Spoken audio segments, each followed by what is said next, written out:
From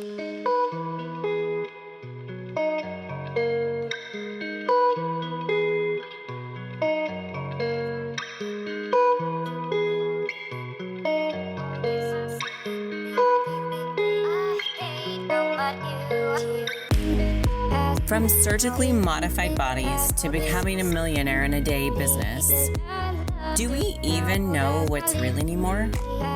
Every day we are faced with the next best thing when we're just trying to become healthier, wealthier, and happy. What the fuck is real? What the fuck is true?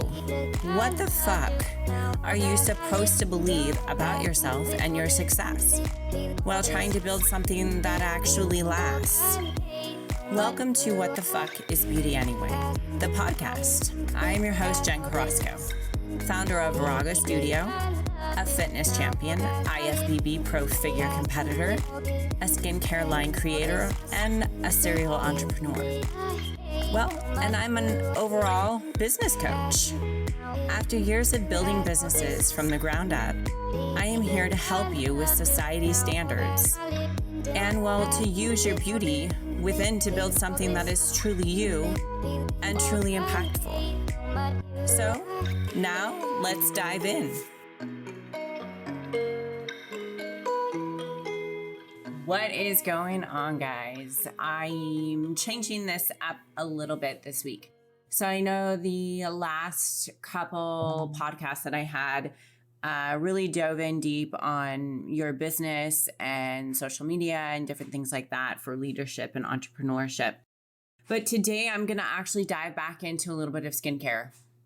I've had a couple DMs on my social media with just random questions about skincare. And yesterday in my clinic, I did have a client and we talked about this quite a bit. And I just feel like this is something that most people are blindsided, especially by the media. And, I pinpoint this out to a lot of my clients that the media is just like, they want you to see exactly what they want you to see. And the reason why they're doing it is because they want to sell a product and they want to make money. I mean, that's pretty much blatantly what it is. It's just like our TV channels now, our news stations, they all pinpoint what they think that you want to hear and gear towards that because that's their marketing. And it's the same thing with skincare and the beauty industry. And it's been like this for decades. And so that is actually the original reason why I created this podcast. And then it turned into a little bit more of people asking me questions about, my businesses and how I did things, and it expanded that way. But today I want to bring it back in to where you guys are actually getting some education. Sorry, my dryer just went off if you heard that. You guys get some education more or less about what the fuck you're putting on your skin and what the fuck you're buying. I mean, that's what this podcast is what the fuck is beauty. But it's really diving in to let you guys know, don't get suckered in to what you see on YouTube, or you see these links of people and they say these are amazing products, and you end up with a slew of products that honestly are probably going to harm your skin than do good for your skin. And so I want to start off with, I'm going to give you guys some homework on this. I think that you should open up your medicine cabinet or your drawers or wherever you put your skincare. And I think you need to analyze it, and you need to go through it, and you need to look at what you're doing to your skin day in and day out. So the reason why I say this is because I'm going to take it to a realm of nutrition, for instance. Okay. If you decide that somebody says you're going to eat this because you're going to lose weight, and then you eat that because you're going to lose weight, or you do this diet and you do that diet, you try all these fads and you try all of these concoctions, but they don't work. You don't lose weight, you gain weight, you get water retention. I mean, whatever else it goes with. It is a fad. It is a gimmick. They are trying to sell something. It is the same thing with your skincare. Do not be fooled. Now, I'm the first one that has a skincare line and I sell my products. But if you look at my skincare line, it's not a slew of products, and I'm not telling you you need to use like 5 things on your skin because it's BS. So let's just get down to the nitty gritty. I had a client yesterday and I've seen her for about 10 years and we've had the discussion over and over and over. And unfortunately, clients, they do not listen. They think, oh, there's a magical product and I'm going to go get that product and it's going to change my skin. And I feel like we've had this talk numerous of times, but I adore her, I love her. And so I sit through it with her. And now with our talk yesterday, I just pinpointed it to her. I said, listen, everybody's skin is different. My skin is sensitive. I get very sensitized to different things that I put on it. Therefore, I have to be extremely picky what I put on my skin because it will irritate my skin. She decided to purchase this anti-aging line because it said it's going to help with anti-aging. And I said, you have sensitive skin. You need to be careful with what you're using because you are going to cause an inflammatory response to your skin, which is going to actually start premature aging. So I'm going to tell you this. I'm not going to go into a slew of products or what you should be using or what you should be doing. But let me just tell you, if you have hyperpigmentation or acne or some sort of skin disorder, you need to be on more than 3 products, probably. So that's something that I highly suggest you see, an esthetician or a master esthetician or somebody to help you in that realm. But when it comes to skincare in general, the least you can do to your skin, the better. The reason why is because your skin is not trying to protect itself, okay? So water is usually more on an alkaline level. You need your skin to stay anywhere from a 4.6 to probably, I would say, a 5.7 pH. Now you think, okay, well, that's a short realm, but it's not. I want you to consider a pool cleaner. It is highly, highly beneficial to keep that pH of a pool a certain level so they don't get a fungus or anything else happening with that, right? Think of a doctor. A doctor really needs to figure out what a pH balance is of your blood to know exactly what is happening with your body. It is the same thing for your skin, okay? You have to keep in that realm. What I notice is people tend to add moisture to their skin to where now their skin is over moisturized and it's not in that pH balance and it's causing inflammation. Now I also see acne people that tend to dry their skin out or oily to the point to where now their skin is so dehydrated that it's out of pH and you're having an inflammatory reaction. So my suggestion for you is always pick a cleanser that is a little bit more acidic.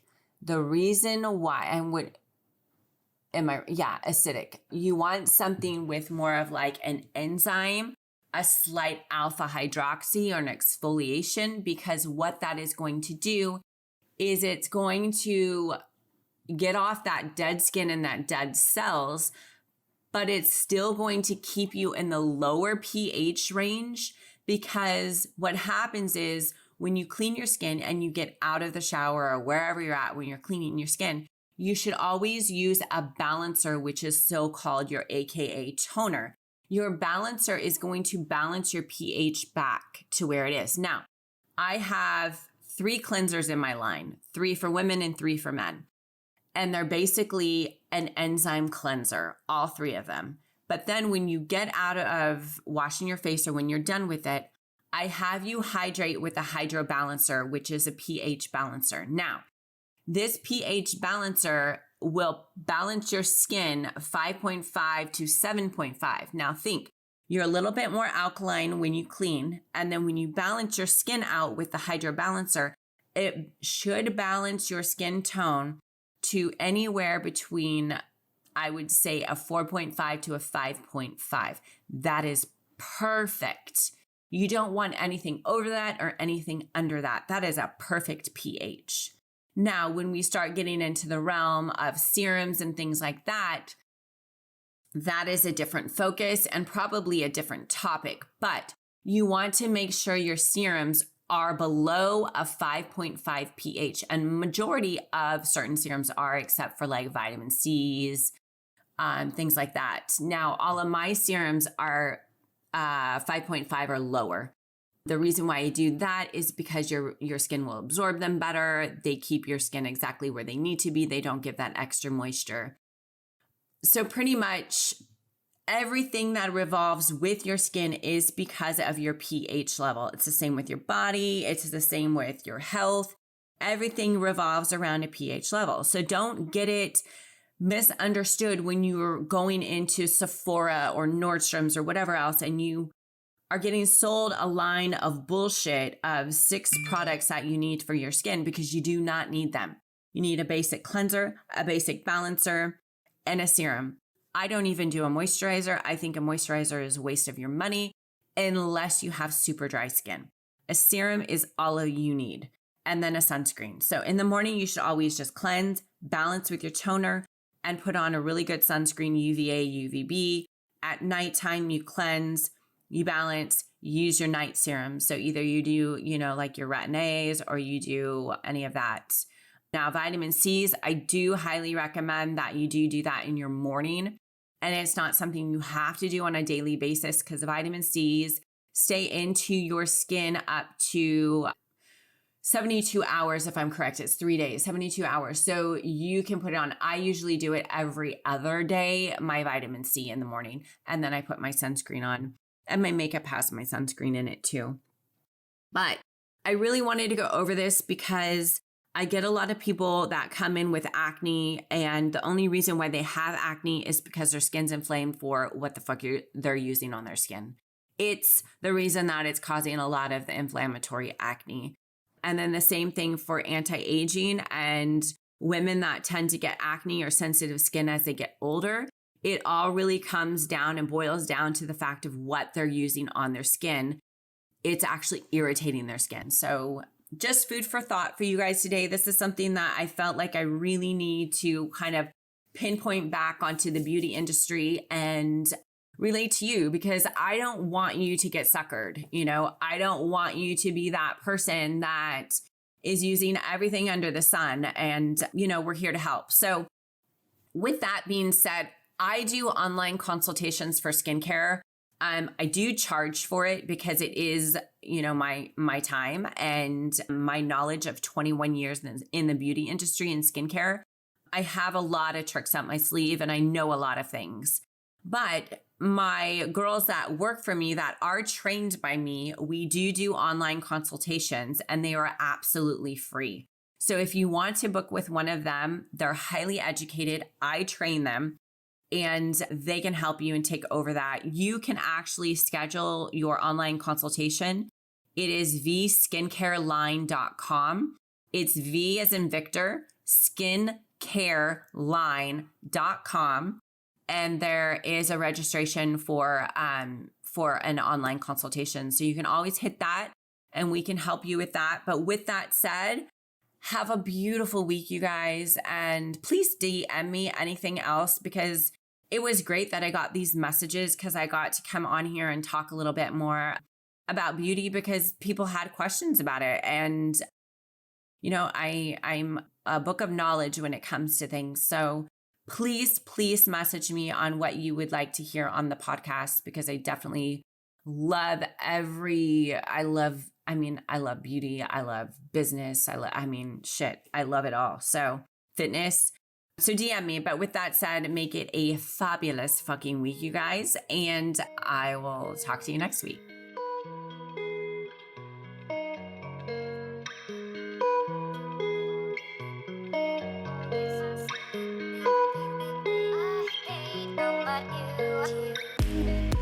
Thanks for turning in this week. I hope that you thoroughly enjoyed this episode, and I hope you're feeling stronger mentally and physically and ready to kick some ass. As we navigate new society norms, business and beauty breakthroughs, make sure to always ask yourself, what the fuck is beauty to me? And know that's all that really matters. If you love this content today, make sure to subscribe, rate, and review. Follow me and get more info on how to work with me at jencarrasco.com. You can also find me on all of your favorite social media platforms. Now just remember, stay mentally tough.